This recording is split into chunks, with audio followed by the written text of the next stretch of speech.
Rob Brown here with this week's episode of the Accounting Influencers podcast. I'm delighted to have with me back for the second time Adam Lean from the CFO Project and Escaping the Accountant's Trap podcast. Hello to you and welcome. Hello, thank you so much for inviting me back. Well, not everyone gets invited back, Adam, so congratulations on that. Oh, I feel honored.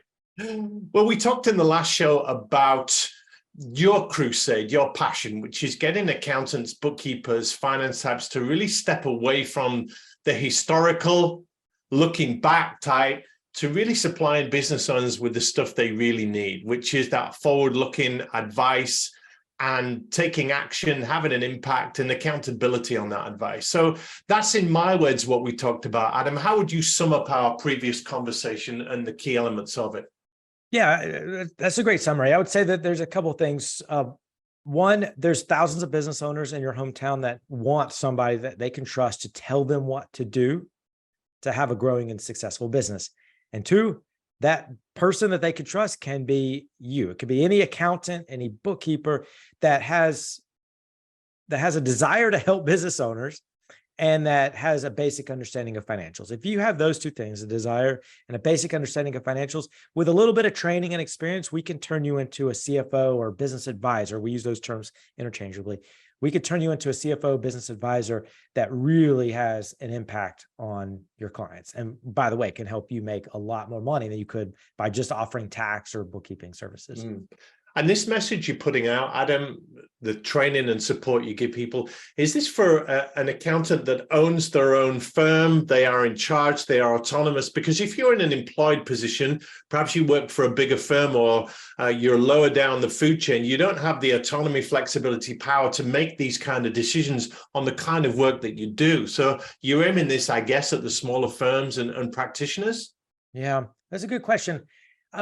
Certainly, it would be easier for the independent accountant, somebody that owns their firm or the principal in their firm, to take this on because they make the decisions and they can decide to do this. Whereas employed accountants, they're expected to do a very specific role, and it's hard to break off and do this. But however, we have a lot of accountants that have gone through our program that say, look, my goal is in 6 months to leave my day job. Yeah. And so you certainly can do it on the side. But I can tell you from personal experience, it's way more fun not working for somebody and being able to choose your clients and decide and have a major impact on your clients' businesses. Okay. So let's take that CPA, bookkeeper, chartered accountant, certified tax advisor, enrolled agent, whatever it is. They've got a set of qualifications, they've got a set of skills, and they want to scale up their practice. They know that the historical backward-looking stuff, that compliance, if we want to put it in that bucket, is kind of a commoditized offering. Mm-hmm. It's difficult to differentiate yourselves on that basis. So how do we start to scale up a practice and wait without working any harder and more hours than I do right now? Where do we start with that? Yeah, that's a great question. This is the experience of many accountants who want to offer some sort of CFO service. They'll treat it as a fractional CFO or advisory client. Fractional meaning I'm going to take on this client and be their CFO. Well, if you treat it as a fractional CFO engagement, the client is going to feel like a part-time job because you have to learn all the nuances of the client's business. You have to create a completely customized engagement for your client, especially if your client's telling you, this is what I want from you. So you're creating this customized engagement. Well, if you have, let's say, 3 of those in customized engagements, what I call a fractional CFO service, that's not scalable. That's not sustainable.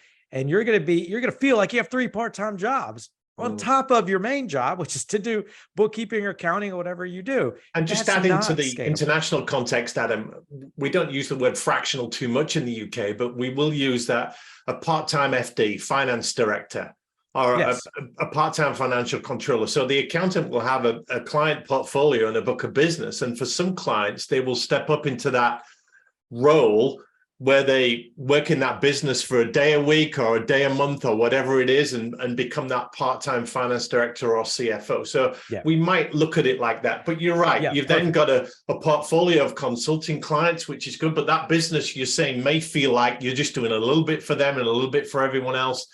And you're saying that's not always a good thing. And I think the key word to your point, the key word is part-time. So if you have part-time jobs all over the place, it's not scalable and it's not sustainable, which means to grow your practice, you have to either hire more people that could take on some of these clients, or you have to work more hours. Okay. So what's neither of those are scalable. So what's the solution? Well, we feel that instead of having a part-time CFO or advisory practice engagements, part-time engagements, to have what we call a productized CFO advisory engagement. Got it. Now, a productized CFO advisory service means that you have the best of both worlds. You're selling a product, but you are charging for it as a service. So you're selling a product, you're charging for it as a service, and you're delivering it as a product. And so think about it. When you go to the store and you buy something off the shelf, you know what it is. You know what you're buying. You know from the product packaging that this box of cereal has these ingredients, and this is exactly what it looks like. And you have an idea what it's going to taste like when you get it home. You're buying that. Whereas services, especially these part-time fractional CFO type services, most business owners don't know what it looks like. They don't really understand it. They don't think they need a CFO anyways. They don't even know what a CFO does. Somebody owns a $5 million, construction business. They don't think they need a CFO, because they think a CFO is like a head accountant. I'm not large enough for a CFO. So there's a misconception, isn't there, about what's involved? Exactly. So you can't just go out there and say, I'm a CFO, hire me. They don't get it. So what we suggest instead is to offer productized CFO service, and your messaging will be all around the specific set of deliverables, the specific messaging. Now you could go out into the marketplace and sell your productized CFO service, where you're telling your potential clients, this is what I get, what you will get, and this is what the outcome will be. And if you could do that, then you can deliver, and they'll sign on. Then you could deliver your productized CFO service in a scalable way, because it's made up of systems instead of systems on a specific set of deliverables instead of a very customized engagements, which means you could have anywhere from 10 to 30 clients yourself, because in our experience, the way we teach it, you're spending no more than 4 hours per month per client. So if you think about it, you could have 10 clients and work 40 hours a month, servicing those 10 clients. Mm-hmm. You could have, quadruple that, have 40 clients, work 40 hours a week.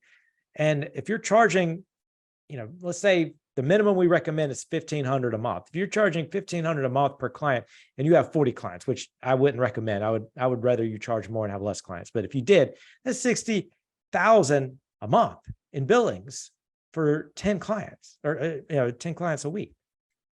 I appreciate you talking me through the maths as a former high school math teacher. I was about to say, I'm not good at math at all. I was going to check you working out there and get my red pen out, Adam, but you were bang on with the numbers.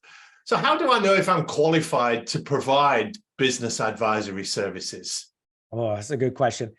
We feel that you're qualified if you meet 3 criteria. One, you have to have a desire to help business owners. Okay. You have to care. And this is something that you can't fake. You have to actually want to help business owners. There's a lot of people that work in corporate environment where they don't really care, to the sense they don't have a passion for small and medium-sized business owners. They just want to do their job and collect a paycheck on Friday. You have to want to care, and you have to care and want to help business owners. So you have to have desire to care, to help. Yeah. Second, it's a curiosity, sorry, Adam, isn't it? You've got to be curious about how business works as well as caring. Yeah, I think that goes along with caring. If you care enough to help the business owner, you're going to care enough to go the extra mile and understand their business and understand small and medium-sized businesses, because that's a different beast than big businesses. Yeah. These big businesses with thousands of employees and many departments, that's just different. Case in point, I'm going off on a tangent just for a second. I had a client who was the vice president for a large Canadian chemical company. They produced chemicals for your yard to eradicate bugs and whatnot.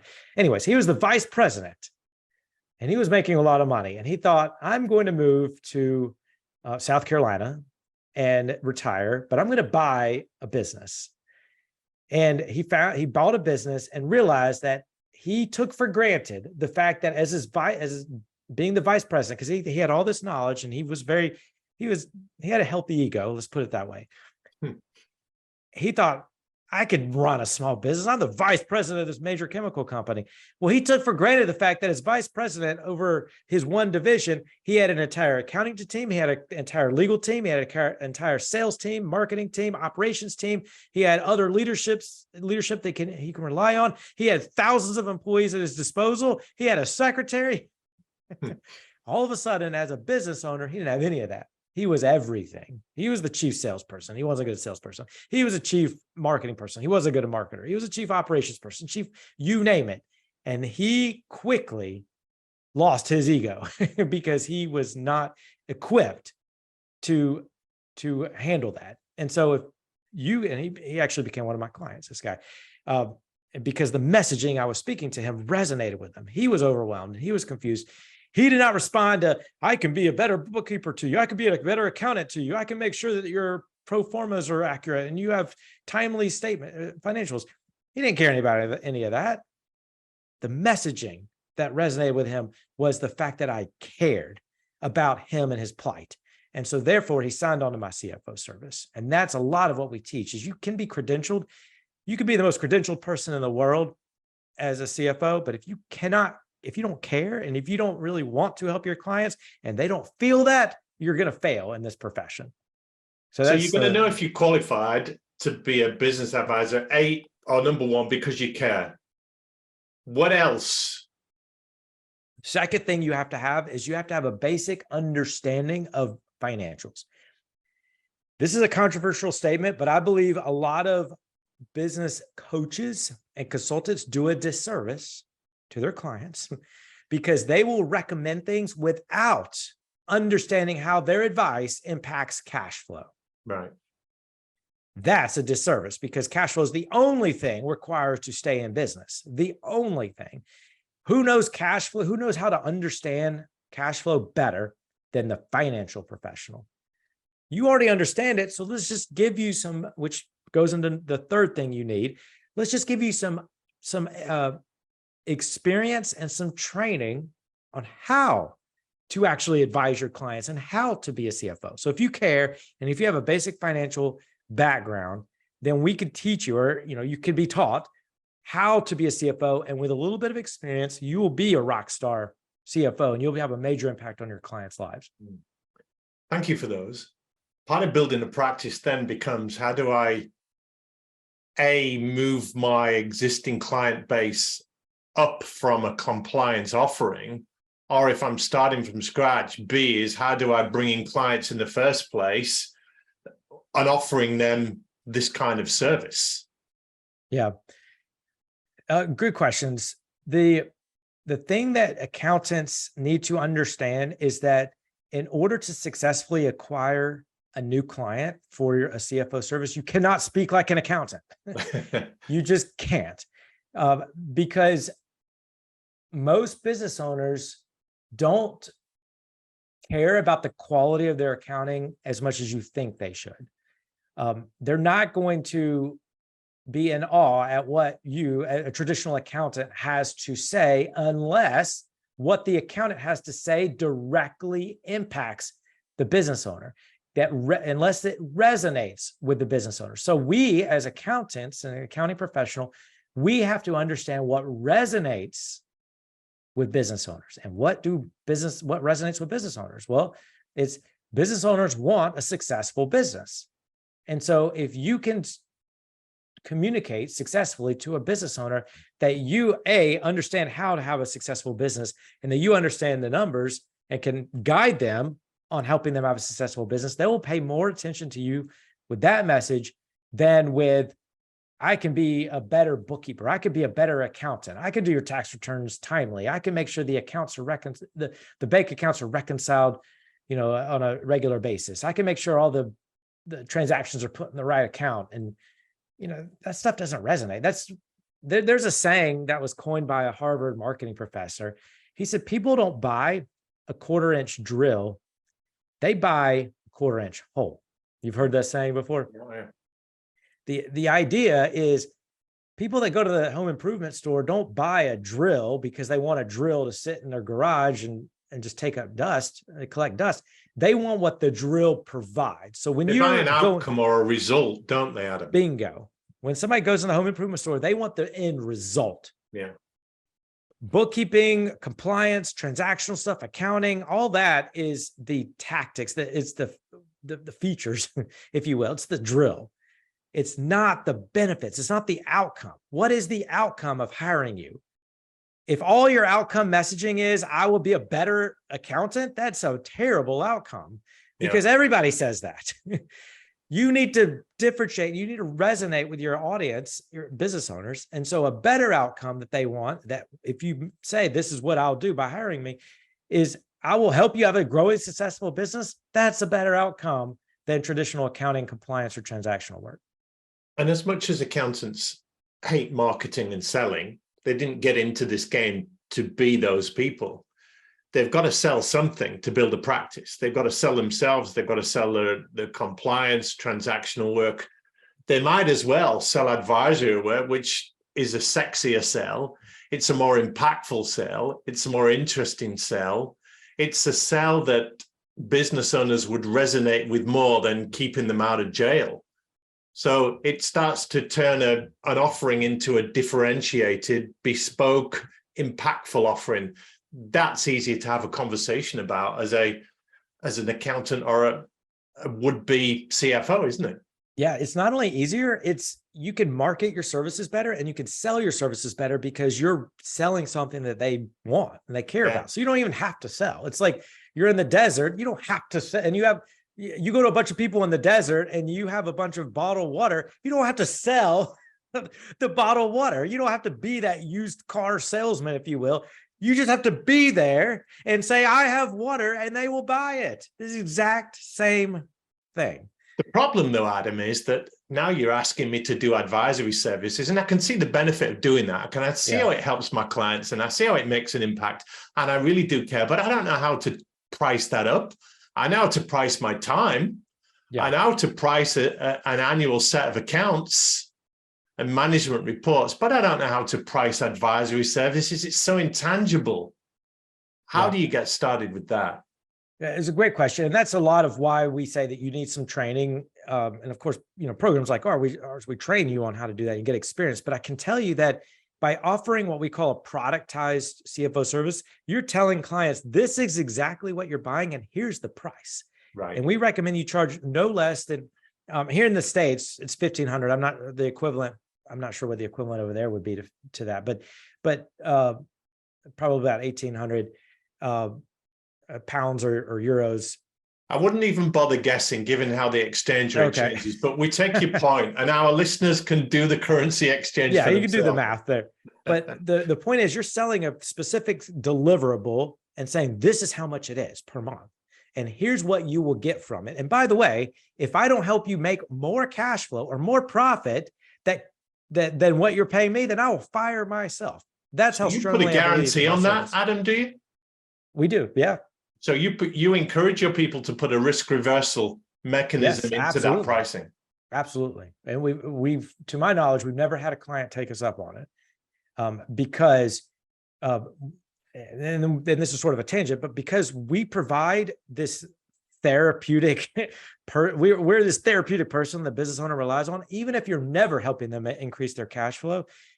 If they like you and they trust you enough to be somebody to talk to every month, they'll pay you. Just like somebody who goes to a therapist will pay their therapist just to have somebody to talk to. But that's a side. And it's much easier, isn't it, to sell a product or something in a box than it is we talk about value pricing and menu pricing and all of this and package A and package B, and that's difficult.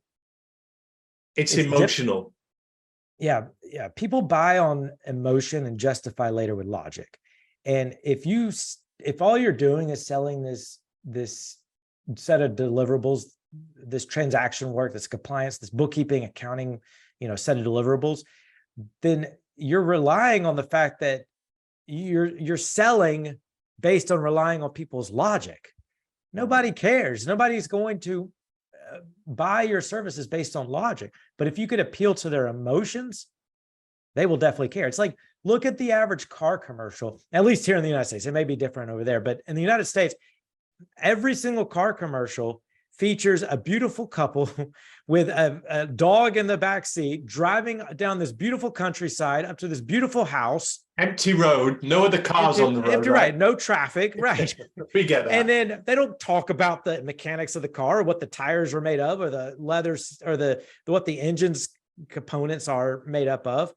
They don't talk about any of that. Those are logical things. I mean, most people are going to buy a car that appeals emotionally to them over than the most logical purchase car to buy. And marketers know that. That's why they make commercials like that.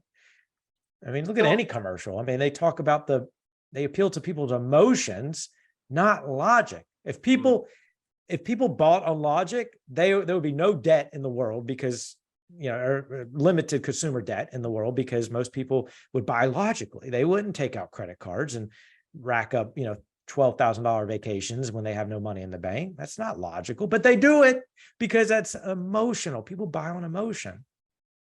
So accountants listening, many of them will be in employed situations. They're working for bigger firms. They're working for a principal. They have a job. They don't have a business, they have a job, but they're listening to you talking and they're thinking, I've always wanted to hang out my own shingle and do my own thing and have my own practice. But they're scared for a lot of reasons. They've got to make money to cover their healthcare and their insurance and their outgoings and their home office and all these considerations. And where's my first client coming from? Yeah. But you're giving hope here to people that are looking at that to say, I can stop trading time for business. I can swap a job for something more meaningful, but I've got to get started somewhere.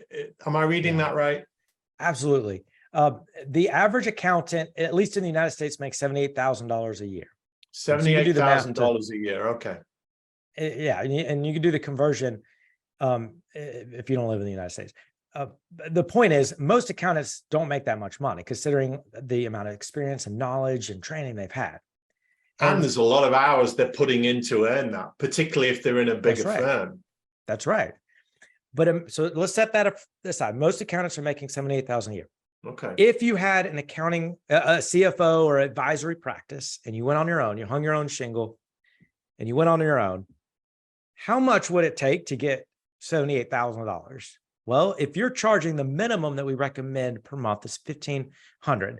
So let's say $78,000 a year divided by 12. That means you need $6,500 a month to break even to the average accountant salary. And you're charging $1,500 a month.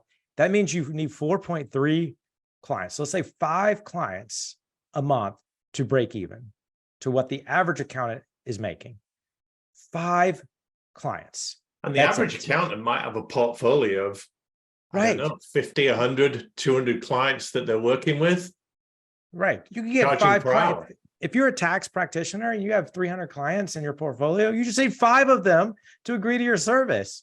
And that's the lowest hanging fruit. And a lot of people that join our program, they'll come with a book of business. And we had this one guy, he told us, we have this wins board in our program where people post their wins. He told us he's been a tax practitioner for 20 years. He sold his business, he joined our program 2 years ago. He sold his tax practice book of business last year. And then he's just doing CFO work. He has made more this year so far than he's ever made in a single year doing taxes. And he's working a lot less because he used to have a ton of clients. Now I think he has about 8 clients right now. But the point is, to make $78,000, you should see 5 clients. When I was doing this I run the CFO Project now, but when I was a CFO full-time, the most clients I had at one time was 17. And I wasn't even working 40 hours a week. And my clients were happy and I was happy. I was making money. I mean, what's better than that? And if you ran an accounting firm and one of your young bucks came up to you, or even one of your senior people and said, look, Adam, I want to recalibrate my life. I'm thinking of going out, doing my own thing. Got a couple of clients that are interested, but I actually still want to work with you. I like working with you in your firm. Given the talent shortage there is out there, what scope would there be if you were savvy enough as a business owner in that accounting firm to say, okay, look, I will support you to deliver advisory services to some of our clients. I will allow you to do this and set up your own business within a business and everybody wins. Is that a doable play? I think so. I think the fact that if you have an employee that wants to do that, that's, you know, hold on to that employee. That's fantastic. They're thinking outside the box. And also, we recommend in our program, we recommend that you as the accountant should be the CFO. But if you want to grow, you could build a team under you, right, and have those employees and train them to be CFOs. And now you would be in the mentor role, mentoring the CFOs. That's how you really scale a practice. And then all of a sudden you would have a practice of a bunch of CFOs that are all mentoring each other. All of them have their own client base. And that's how you build a very, very nice advisory firm. Adam, this is terrific. I'm going to ask you an unusual question just to finish. Okay. If I were to make you head of the accounting profession worldwide, the czar of accounting, okay, it's a global role. You will oversee all the professional bodies, all the networks, associations, all the firms, big and small, the bookkeeping fraternity, all the designations, everything. You are in charge of the whole lot. You are a man of hope and passion. You have a crusade. You want to preserve the integrity of, we call it a profession, you call it an industry there, but you want to keep your people relevant. What would be one or two things at the top of your list that would change or preserve the great things that this world is doing? Oh man, that is a fantastic question. So if I was the czar of accounting profession, the vacancy's open. This is the interview. If you get it right, you start on Monday. I would say that we as a profession have to shift from being backwards looking to being forward looking. We have to get out of this mindset that our job is to record the past and get into the mindset that we have to be somebody that can help our clients. And I'm talking specifically about business clients, not personal individual clients, helping business clients succeed, because 99% of all businesses on earth are considered small and they run the world. Yeah. And if you could help more of them survive, you as the accountant will be the Superman of the world. And that is a major, you'll have a major impact on the world. And that is huge. Okay, you're hired. Thanks. There's no salary, but it's a huge amount of influence. So good luck with that. Czar of worldwide accounting. We use this analogy sometimes. It's the a business owner is driving a car they're going from Los Angeles to New York, and they're driving a car and they just want to get to New York. That's their North Star. That's where they want to go. That means they'll have a successful business. The accountant traditionally is the person that sits in the back seat staring out the back windshield saying, well, 10 minutes ago, you turned on I-20 and you're going 85 miles an hour. Meanwhile, the business owner is driving off a cliff. Accountant's like, well, I did my job correctly. No, you need to help your client get to New York. And I know you're joking, but accountants generally, they're good people. They care. They really want to make a difference. They really want to be forward thinking. They're probably as frustrated as many others are, that they are tied into this reputation of looking backwards. And most of their work involves that. But there is a new world coming. And accountants are needed to stand in that gap and look forward and hold the hands of their clients to navigate the complexities of a crazy world. Totally. And that involves looking forward.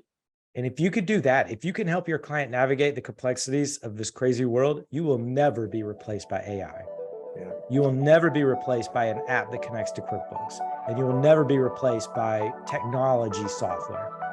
That is a great place to finish. Adam Ling, thanks so much for your passion and your insights today. Thank you so much.